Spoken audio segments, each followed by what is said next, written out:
Hi, and welcome to Hard Healthy Leadership. We're your hosts, Greg and Angela Frost. And today we're talking about what is holding you back from actually getting past that hurdle that keeps tripping you up. We're talking about your blind spots. Those areas where you don't recognize that are holding you back, but what do we need to get through that? We need people. We need a process. We need some coaching. And so today we're going to dive into the depths of what are these blind spots? How do we recognize them? And how do we actually build a team culture to thrive past these? At the end of this episode, you're going to get a lot more clarity and even a tool that we're building to help you with this blind spot. And so stick around. We're excited to share. Okay, so we are going to discuss leadership blind spots. Leaders don't have blind spots. No, you don't have any blind spots. Zero blind You're spots. Perfect. But for the other leaders, we're going to talk about them. For your management For your management team, that's right. So we rarely discuss blind spots, and what can happen with these things is you can either go in one of two directions. You ignore them and then keep burning through people, or you focus on them, and we're never really meant to focus on them. We're meant to be aware of them. So I want to discuss three different things that lead toward blind spots. That two of them aren't actually blind spots even. So the first thing is that we have to understand that a strength personified is a weakness. So too much of your strength actually can become a weakness when it's not honed and harnessed and developed. And balanced in a team environment. Absolutely. Yeah. And that's actually one of the things that comes out in this is like having people help cover those blind spots. But So a blind spot is just somewhere where you aren't, you're unknowingly functioning in a dysfunctional way. It's often correlated with identity and wiring. So like how you're wired, you're going to have blind spots. Like even physiologically, you have a blind spot like right here. I'm using my peripheral vision. I can't see my fingers. It's a real thing. Mm-hmm. We can't see what's behind us. I wouldn't know I had bad breath from the Caesar salad I just had unless you told me. And my nose is 2 inches away from my mouth. Mm-hmm. We need other people to tell us that. Do I need spinach in my teeth? No, you don't. Poppy seeds or anything? But we need other people to tell us if we have spinach in our teeth. Well, blind spots are just belief systems that have never been challenged before or tested before. Mm-hmm. So usually the only way that you know that there's a blind spot is someone has had the courage to tell you, hey, perhaps maybe you haven't noticed this before. Correct. Different than a blind spot is a character issue. Mm-hmm. And it needs to be handled differently. So we usually in coaching, we will handle character issues by addressing them directly and be like, hey, you're lying by not giving the full truth or by omitting or whatever. Usually it's by omission. We don't really have like any bold-faced lying serial liars clients, but we do have people who have justified omission as a lifestyle. Yeah. And as my dad used to say when I was growing up, an omission is still a lie. My dad's going to be so proud that an omission is still a lie. That's right. That I still pull an omission is still a lie. But it's funny because I see it with business leaders all the time, especially in coaching sessions. Like they'll just tell you just enough. And so luckily we're friends with the Holy Spirit who tells us the part that you're probably not telling us. We tell our kids that too. And we can't help you unless you tell us the truth. Yep. And remember, the Holy Spirit tells us stuff, and then we get words of knowledge for our kids and parenting. And they're like, our kids have literally said, now, like, Holy Spirit tells you everything. It's awesome. One day they'll does it with their clients too. Just not yet. Same with the clients. So we handle character issues by actually addressing the character issue directly. And then the other thing that might be present is hidden trauma and beliefs that inform dysfunction. So there's like ungodly beliefs that inform the dysfunction that's going on, and that requires yet a different set of skills, which would be like inner healing and seeing that restored. So we're going to focus specifically on blind spots. So we instead, actually, I think I'm going to just share this now. I created a coaching tool that I'm not going to name, except it's called, I'm just kidding. Angela's going to get mad at me if I share, because we're in beta testing mode right now. Yeah. But essentially this coaching tool it gets you to a really good starting place. And one of the outputs or outflows is blind spots. Mm. So it gives you 4 to 5 very accurate blind spots. And not only that, but it gives you the solution to those blind spots. And the impact that blind spot's likely having in your So future. so it'll name the blind spot. It'll give the solution to the blind spot. It'll give the type of people that can help cover that blind spot and how those people can help you. Mm-hmm. So it's a really helpful tool. And then what we do with that tool is we ask Jesus questions about those things, of who he's inviting into those relationships, how we can help those be covered. And we found it to be really effective, but we thought it would be fun. Instead of giving you like high-end concept ones, like, so for example, false responsibility, really key one for a lot of people, where they take on too much responsibility. Yeah. Alienation, like people are lone wolfing it, all that kind of stuff. Competency, like I can do this, I can work this. Like, We thought it would be fun though if we read each other's blind spots live. just be Live honest. on this recording. It's Live. not live. It's being recorded. On this recording. But that's okay. So when we first did this, and I was getting the test dialed in, and then Angela actually suggested that we do the blind spots component, which, thank you, sweetheart. That's amazing. Awesome. And I had the algorithm put this out, and then Angela was like, yep, to like everyone that was coming up, and I was like, oh, it hurts my feelings. It was great. I loved it. So Well, I think because as leaders, it's a very encouraging report that you get, of what God's doing and who you're designed to be and all of that. And I think one thing that gets missed a lot in leadership development is it's great that you get all these prophetic words about how great of a leader you are and all of this, but like how are people experiencing me that I'm not aware that they're experiencing me? And that's what a blind spot is. And we don't really have the time. I would say most people don't have the time to sit and be like, what's your experience of me on a regular basis? Well, so we'll get into that in a minute, but because there is a component of feedback eventually, but Mm-hmm. oftentimes what I find with this is this is putting language to something that people have wrestled with for a long time. So for example, and you tried to make me wear this is for you, your first one. Yup, for you. It says you often carry too much mental load and responsibility, leading to exhaustion and scattered focus. Yep. Yep. Yep. So accurate. Accurate. It gave me a way to say to you, I feel like I have a huge mental load and I don't know how to offload it. Gotta do a download. Do a download. Is that what they suggested as my solution? No, it says build daily rhythms of rest, release what's not yours to carry, and prioritize both sleep and creative renewal. Sure, I'll try to prioritize as much sleep as possible. Yes, you're doing a great job of that.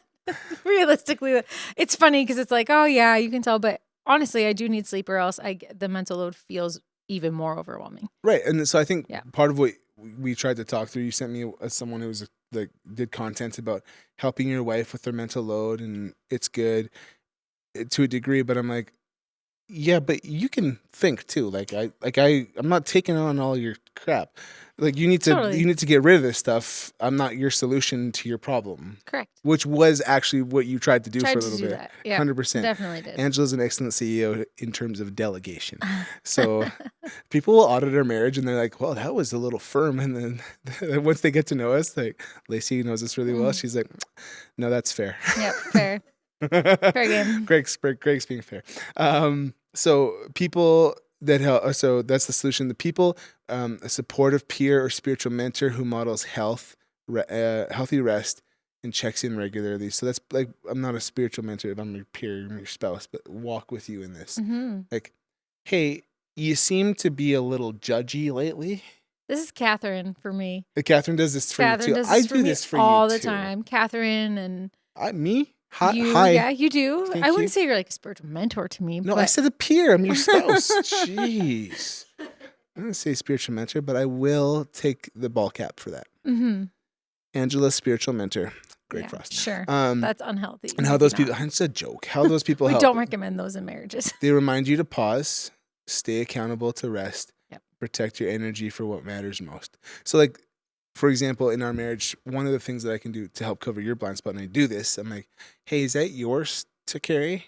Or Constantly asking me is it that. not yours? And then you're like, it's not mine. Mm-hmm. And then it's like, okay, do you want to get rid of that or do you want to keep carrying it? Because like Yeah. that's the dynamic in our marriage, which is rare.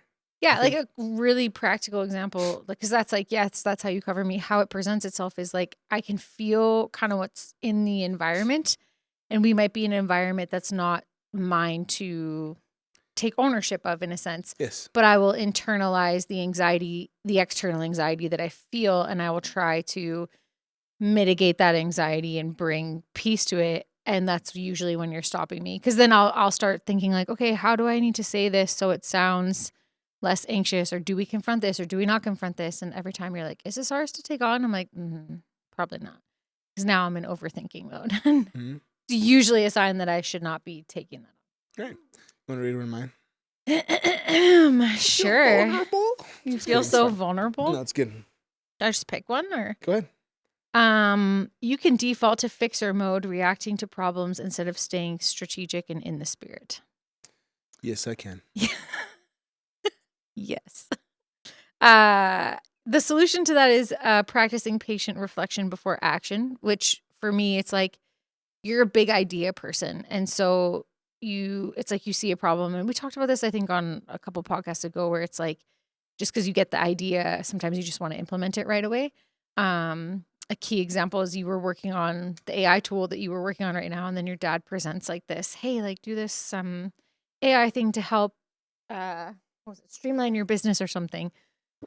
Which is And actually a really good tool. it's a really good tool. And then And I started you focusing on that. just immediately focused on that and dropped the project with the AI thing. And I was like, hey, wait, did we like stop? And Didn't drop it. I paused. you paused it to jump to the next thing because you wanted to fix the streamlining of our business, because that was the problem that urgently was presented to you, as if our business wasn't streamlined enough or whatever. Because anyways, and so it was like you just immediately hopped to the next thing. So one of the things that it says, the people you need around you are strategic advisors and reflective partners that reflect back what your current goals are before you just take on another goal or another thing. Yeah. And how they help you is they challenge the quick fixes and help you keep hold of the long-term lens and vision and the root issue, not just addressing the symptoms that someone brought up to try and close you on a sale. It's the urgent and important matrix, and staying in that not urgent but important thing. Correct. And what are we building long term, and getting that dialed in. Yeah, I've noticed that. That's been really helpful. We can do more, but I don't want this to be about us. Specifically, what I like about this is it gets dialed in blind spots for people. Okay, so we have like things like leaders will be in fixer mode, kind of sort of what it just talked about with me, reacting to problems instead of staying in alignment. To their people that have difficulty saying no, so it's people pleasing. You're overcommitting, and then you get burnt out. And it's like the overcommitment has drifted them away from what God has been calling them to do. Totally dilutes it too. Yeah. And then people shouldering too much of the mental load, like for you, and the responsibility, rushing into new opportunities, the competency blind spot. I can outwork this. So performance masquerading as strength, and the confirmation blind spot. So seeing what affirms your fears instead of actually what's happening, the confirmation bias. So we need people, no matter what. Like, that's why I love that dynamic of the tool, because it's like, this is who you're looking for to help cover these blind spots. Correct. It is cohesive in a team, and then what the next phase of the what we're building out right now is getting feedback. So like getting people who know you and love you and that you trust, that are mentors and peers and people that you're leading, getting what's called a 360 feedback, inputting that, and then recognizing which of these things are areas that are just your wiring blind spots, and which of these things are like character issues and maybe some healing that needs to happen. Because then we can actually help coach people and organizations into health with that data input. We know in part and we prophesy in part. So that's what you were referring to earlier. It's like most people don't ask for feedback. Correct. I think we're trying to cultivate something different in our business. This happened this week when we had a prayer call for us. It was last Monday, so like just over a week ago. we had a prayer call for you and I, and one of our team members who we've known for years gave me some feedback, and I was like, F that. I did not like it very much. And it actually really bothered me Mm-hmm. because it wasn't delivered well, but something about it bothered me. And so what I did is, do I get a gold star for this? I went and prayed the next morning. Whoa. Thank you. Um, Whoa. and I actually took the time and asked, okay, Jesus, would you reveal my heart to me so that I can reveal it back to you and others? We actually do what we talk about. Okay. Not perfectly, but Not perfectly. So I asked him, and he was just revealing to me an area that he was inviting me into more maturity in a season that we're in that's hard, and in this specific area. And so the maturity was sticking with something until he says to stop, not just because I did the thing he's asked me to do. It was I forget which king with Elisha and stabbing the arrow in the ground, and he stopped too soon, didn't keep going until the prophet said stop. That was really helpful for me but then what I did is I worked through that offense in my heart or whatever was bugging me about it, and then I went to this person. I was like, hey, that really sucked. God actually spoke through you in that, thank you. But also, like, can we work on the delivery next time? And then there was the mutual feedback and reconciliation, and it was actually really positive instead of me stewing on I didn't like that thing and slowly, it's the little foxes that spoil the vine. So letting that little offense build and me it's skewing my perspective of the person, brought it back into health. So yeah. Any thoughts? No. You look like you're ready to have a nap there, Miss Pregnant Lady. Okay, I love that. Well, let's talk about what healthy awareness looks like. So awareness comes from slowing down enough to hear truth and getting feedback from your trusted community. The slowing down is a hard part for most leaders. We talked about it. What? I'm like, yeah, slowing down is hard. I think the community part is harder. I think when we're talking about healthy awareness, all the red flags go up for me where I'm like, people are really good at self-assessing and calling it awareness. Awareness only comes from being around other people. Yeah. But we call it awareness when we read the books and do the courses and all the things and take the personality profiles and whatever. We think that is making us more aware. But really the only way that we can truly become aware is getting feedback and insight of how people are experiencing you on a regular basis in community. Mm-hmm.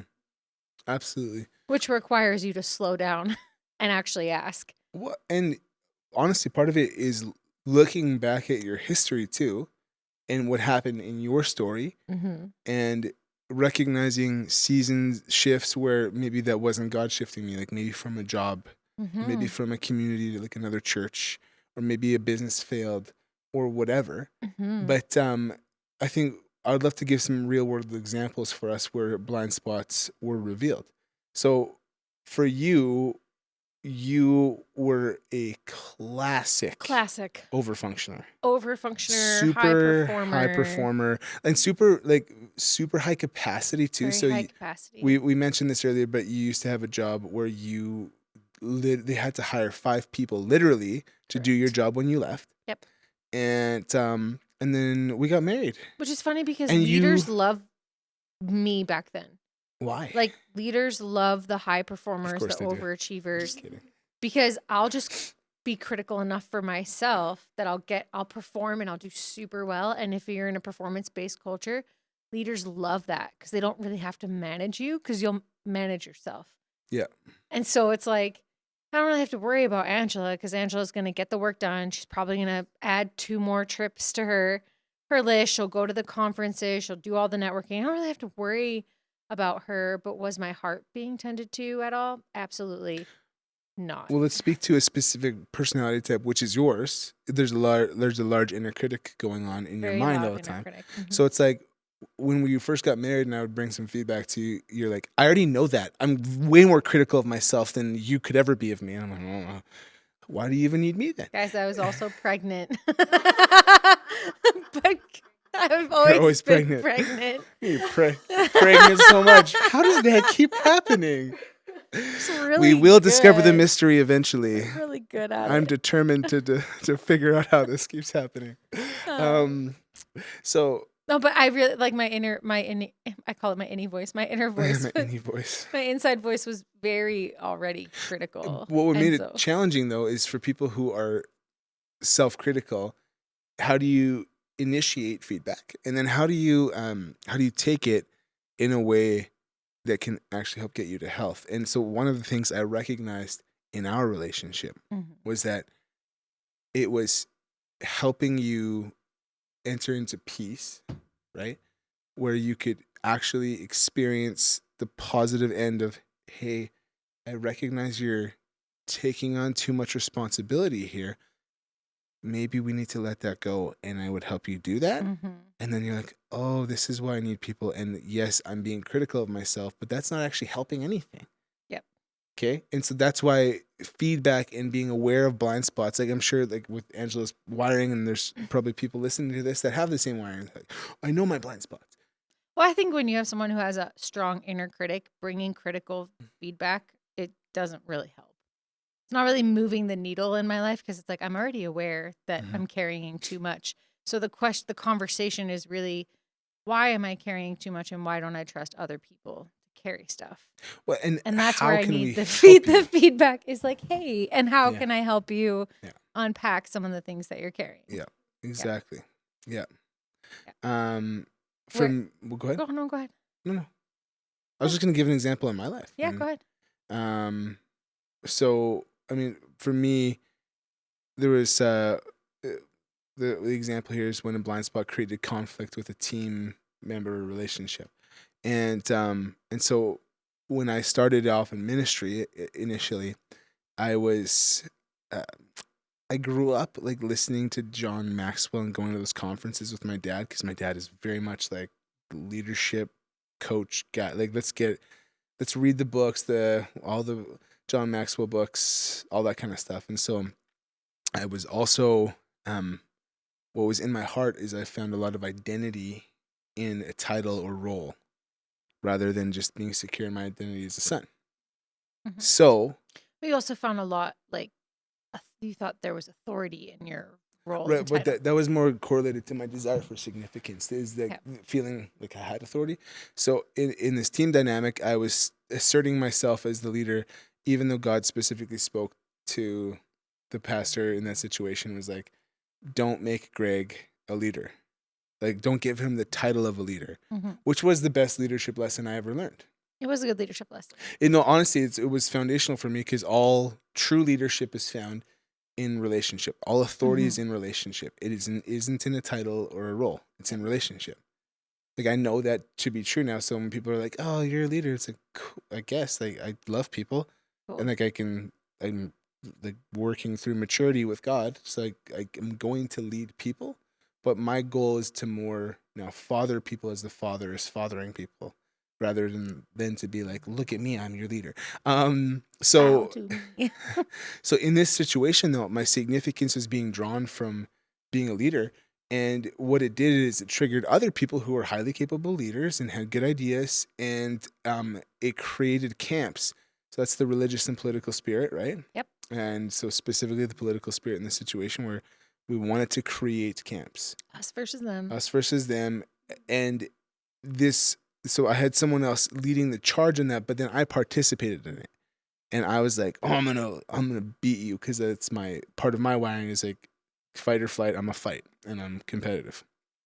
And that didn't help anyone. It actually fractured more relationships in my life that were good relationships. And so when you're unaware of those blind spots, they can lead to relational carnage. And sometimes doing an reflective audit allows you to be like, hey, I recognize these patterns and I need help stepping out of these patterns. I need people.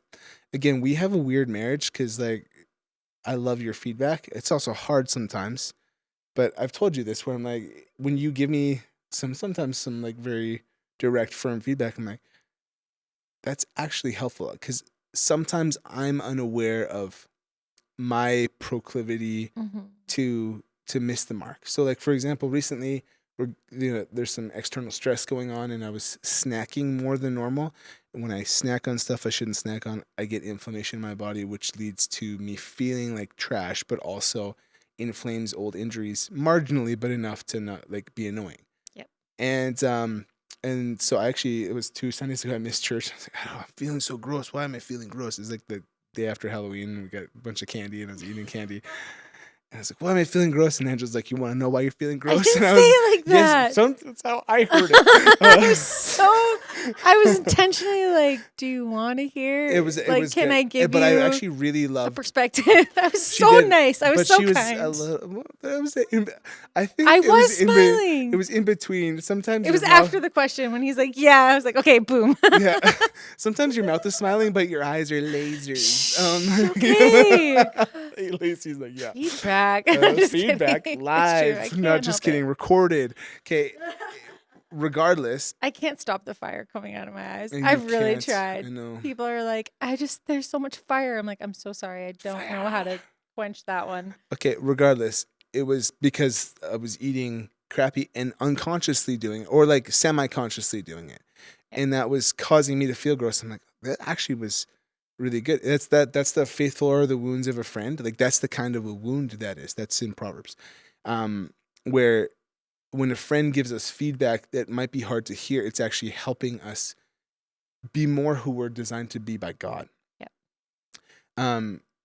So what's interesting for me, one of the scriptures that came up is 2 Corinthians 12:9, where it says, my grace is sufficient for you and my power is made perfect in weakness.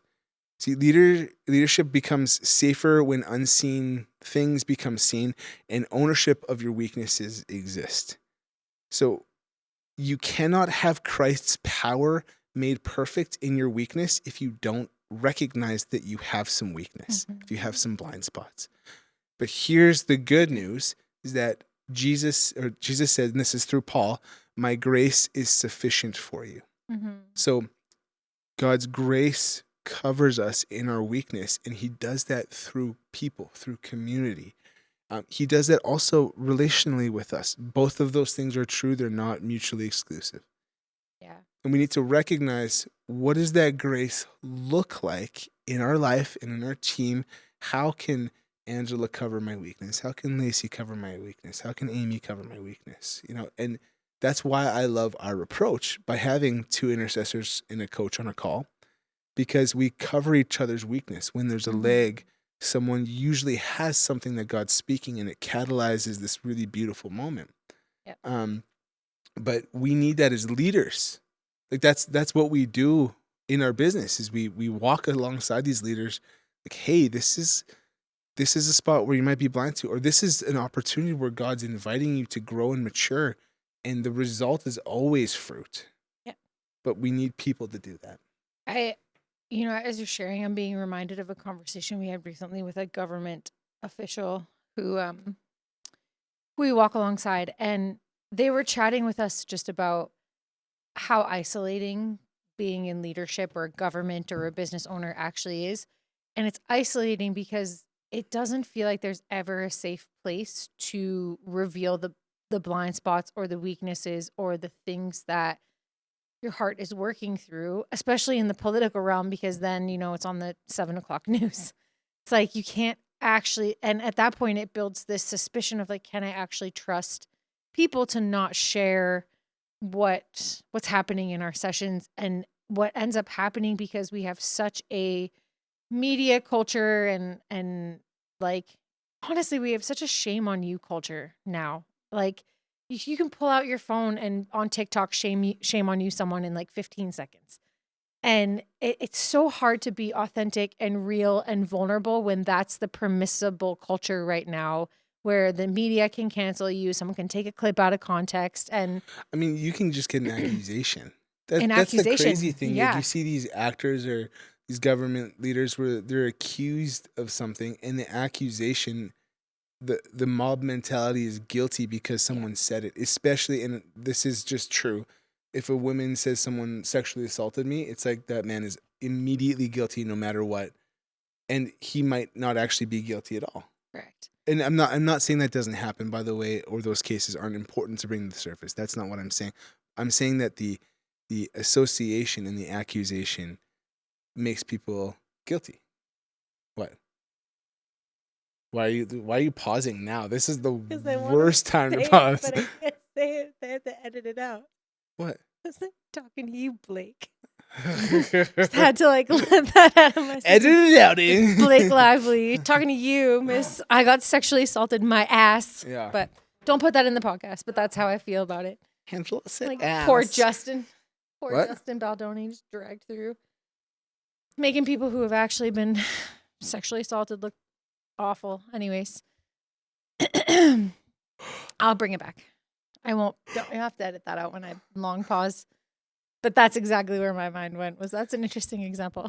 Accusation. So why were we talking about that? You were talking about because the accusations, the fact that anything can just get leaked now, it's very hard for leaders to actually find a safe space to chat through blind spots, work through blind spots, and by safe I mean also confidential, where we're not divulging what we're chatting about in our sessions to the media or your friends or whoever. And it was interesting. We did a session a couple nights ago and we're like encountering Jesus and they're experiencing peace for the first time. And we end the session and they're like, so what do you guys do? Like, what do you call this?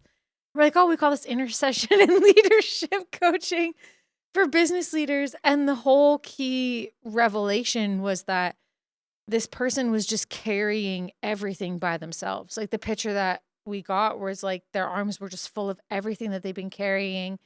And their body was actually holding on to the exhaustion of just carrying the load by themselves. And Jesus coming into that moment and actually comforting them for the first time. And the exhaustion just lifting from them, where they experienced a physical miracle in their body where there was just no more pain anymore. And so again, it's not that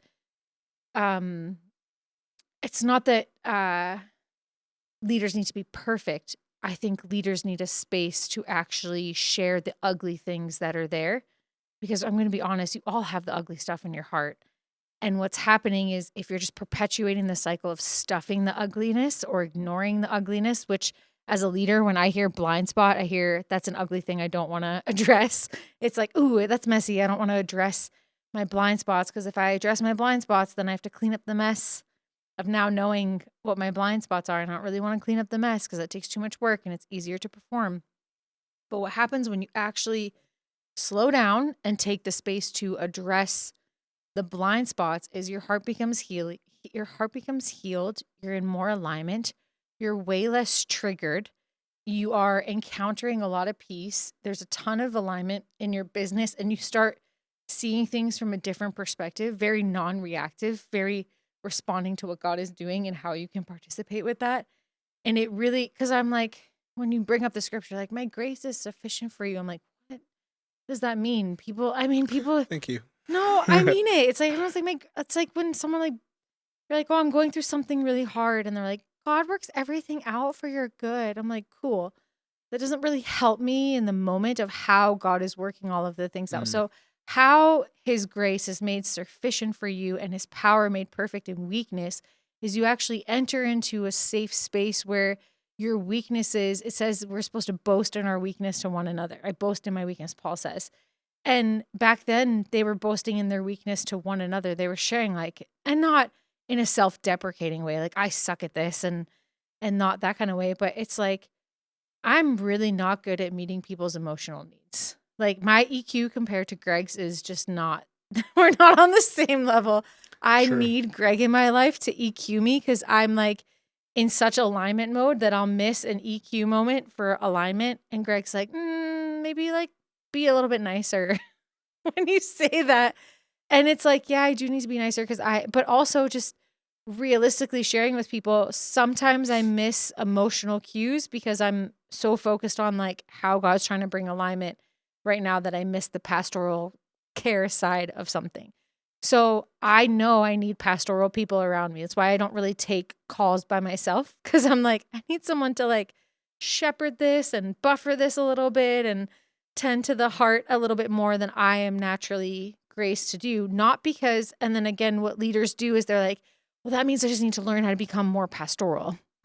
And it's like, no, I need to actually lean into a team and say, I need pastoral people around me. Most of my friends are very pastoral, like 90% of them. And if we're talking about like Enneagram friends, I usually have friends that are 9s or 2s. And she married a 3. And I married a high achiever 3, but most of my like core deep friendships are 9 or 2s, which are very pastoral people, very heart-based people. And I am a 1 that just is like very black and white and justice driven and all of those things, and not apologizing for it, but also not trying to fix all of the areas where I miss the 9 and the 2s. Like I'm gonna let them be them and let me be me, and let's just work together as a team and find a convergence point. So the point of recognizing where you don't have a strength is that not that you ignore it. Correct. But recognizing that if it's a weakness, you have that covered in relationship. Correct. Yeah. But what most leaders do is they try to fix it themselves. Right. I'm just gonna go to pastoral school. I'm just gonna go to sales training. I'm just gonna go you like, just become a really crappy pastor, or you're like, or it's fake. Like it's like it's totally fake. Yeah, and you're not good at fake. That's some I'm more very feedback not good I at wanted to fake. give you. I'm really not good at fake. So or small talk. So, I'm not good at either of those things. But the weather's nice today. Sure. Okay. So what we're not trying to say is, again, with a blind spot, being aware of them and having your team and relationships be aware of them is super important, because then you're able to actually function in your strengths and have people cover your weaknesses. But we also very much understand how hard it is to share your weaknesses with your team, because in most situations they're weaponized against you. Totally. And so we very much understand. Refer back to the previous podcast about safe culture. No, we very much understand, like, you start on this journey of realizing what's in your heart, and the people that you thought you could open up to, you can't, but he's not undoing what he's already started to undo. So most leaders find us in our business when God is starting to unpack and undo, and they're realizing, I'm not safe with my board. I'm not safe with my team. I'm not safe. Where do I unpack these things that God's trying to root out? And then they get into alignment, and then it shifts their staff culture. And then their staff culture actually becomes more open to being honest and working through their own stuff. But the leader still goes first. Like most businesses that we work with, it's the leader that goes first. It's just what I have found is that they don't feel safe doing it with their own team. They usually need an external team. So that's why we're here. On that note, if this piqued your interest and you want to work through this stuff, for our clients, you actually have access to the beta test of this, and you should have got an email. And if you haven't, great. Please feel free to let us know, and we'll send you can beta test this amazing AI coaching tool. If you're interested in the tool, please comment below. We will send you a link when it's up and ready. Not the beta test. And if you own a business and you are ready to start to work through some of this stuff, please book a call. We'll put a link in the bio. It is a free call, very relationally driven. We're not interested in trying to force people into any type of business transaction unless it's the Lord. And let's get this thing going. Let's see you thriving and functioning in who God's called you to be. Thank you for joining us today. We hope you really enjoyed this message. If anything resonated with you from today's podcast, we wanted to ask to see if you'd be willing to share it with a friend that you think would also benefit from it. We hope to see you again soon.